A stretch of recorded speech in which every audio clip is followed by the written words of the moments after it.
Je suis Jacques Aka, producteur radio, animateur, voix off.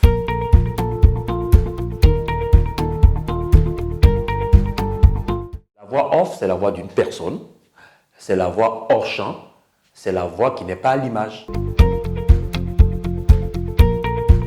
Les opportunités, il y en a une, c'est énorme dans la voix off, c'est énorme. On peut tuer la timidité qui est en soi. On peut faire de la doublure, on peut faire du cinéma, on peut être acteur. Vraiment, il y a beaucoup d'opportunités.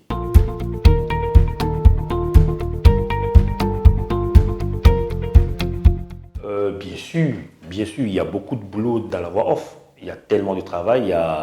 Quand tu es voix off, tu peux être un traducteur, tu peux être un doubleur, tu peux être voix off même, tu peux être animateur, MC et plein d'autres.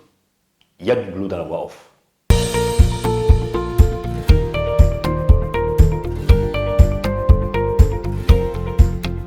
Faut-il avoir une belle voix pour réussir dans le domaine de la voix off? Je rappelle que toutes les voix sont bonnes pour des voix off, mais en fonction du produit qu'on te présente.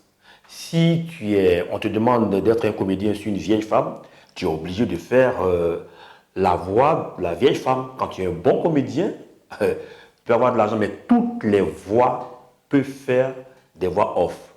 Et puis, une belle voix, c'est tellement relatif, c'est en fonction des produits qu'on te présente que tu joues quoi.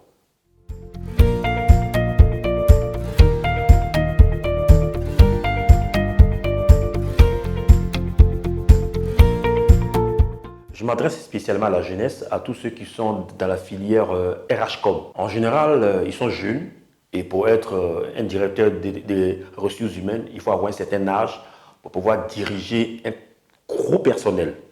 Et côté communication, c'est pas mal, mais s'intéresser à la voix off, ça peut nous permettre de parler devant un public, ça peut nous permettre de travailler dans une radio, être un bon animateur, être un bon producteur, être un bon doubleur de voix. Il y a du boulot. Donc, je demande à la jeunesse de travailler. Travailler, c'est bien que ceux qui vous ont... c'est bien que les dévanciers vous font rêver, mais c'est parce qu'ils ont travaillé. Ils ont travaillé. Non, je n'ai pas une voix grave, je n'ai pas une voix sissi, je n'ai pas une voix fluette. Mais quand on travaille, on arrive à obtenir ce qu'on veut. Donc il faut travailler. C'est vrai qu'on peut être voix off, mais je conseille aussi d'être producteur radio parce que tu ne vas pas finir de faire poser une voix pour qu'une autre personne vienne traiter ça pour toi. Il est important d'être bon producteur et puis après faire la voix off ou alors aimer la voix off et puis embrasser la carrière de producteur.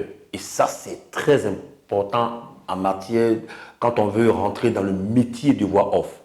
Voilà ce que je peux donner comme conseil à la jeunesse. Et puis, à tous les animateurs qui exercent en ce moment, on peut être bon animateur, mais ne pas être voix off. On peut travailler pour être une voix off. Voilà un peu ce que je peux donner comme conseil aux uns et aux autres.